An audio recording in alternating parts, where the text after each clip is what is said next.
వరద బీభత్సానికి అతలాకుతలమవుతోంది చైనా. వారం రోజులుగా ఎడతెరిపి లేకుండా భారీ వర్షాలు పడుతున్నాయి.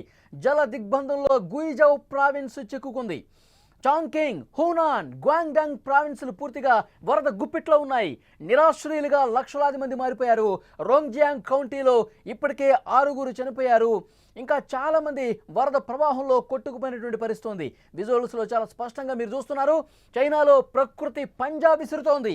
సాంకేతిక పరిజ్ఞానంలో తిరుగు లేదు అని చెప్పుకునే చైనా ఇప్పుడు ప్రకృతి ప్రకోపానికి మాత్రం విలవిలా వణుకుతోంది.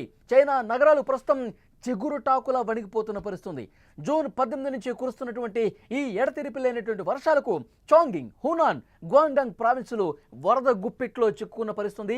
2-3 రోజులుగా పరిస్థితులు చాలా అత్యంత భయానకంగా కనిపిస్తున్నాయి. భారీ వర్షాలు రికార్డు స్థాయిలో వరదలకు దారితీశాయి.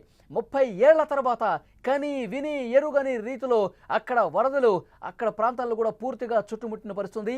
వరదల కారణంగా 4 లక్షల మంది ప్రభావితులయ్యారు. 1,10,000 మందిని సురక్షిత ప్రాంతాలకు తరలించారంటే పరిస్థితి ఎంత భయంకరంగా ఉందో అర్థమవుతోంది.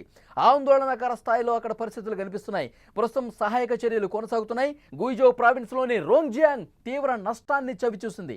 నైరుతి చైనాలోని గుయిజౌ ప్రావిన్స్లో సంభవించిన ఈ భారీ వరదల వల్ల 6 చనిపోయారు.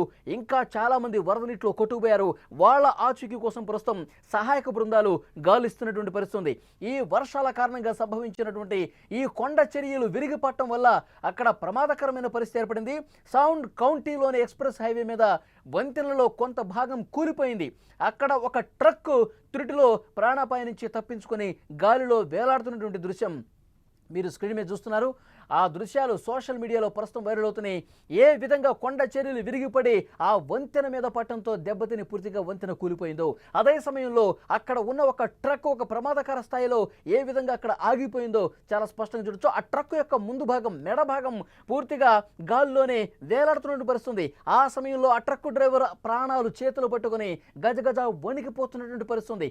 ఒక్కసారిగా వంతెన మీద వెళుతుండగా స్టార్టింగ్ పాయింట్ దగ్గరే ఆ వంతెన కూలిపోవటంతో ఇంకా ఆ వంతెన మధ్య భాగానికి ట్రక్కు చేరుకున్నప్పుడు కూలిపోతే ఆ పెద్ద లోయలో ఆ ట్రక్కు పడిపోయి ఉండేది, అతను చనిపోయి ఉండేవాడు. కానీ కొంత మెడ భాగం వరకు వెళ్ళిన తర్వాత కూలిపోవడంతో మిగతా వెనక భాగం మొత్తం ట్రక్కు 75% వెనక భాగం మొత్తం కూడా అక్కడే ఇటువైపే ఉండటంతో పూర్తిగా ప్రాణాలు అతను దక్కించుకున్నటువంటి పరిస్థితుంది.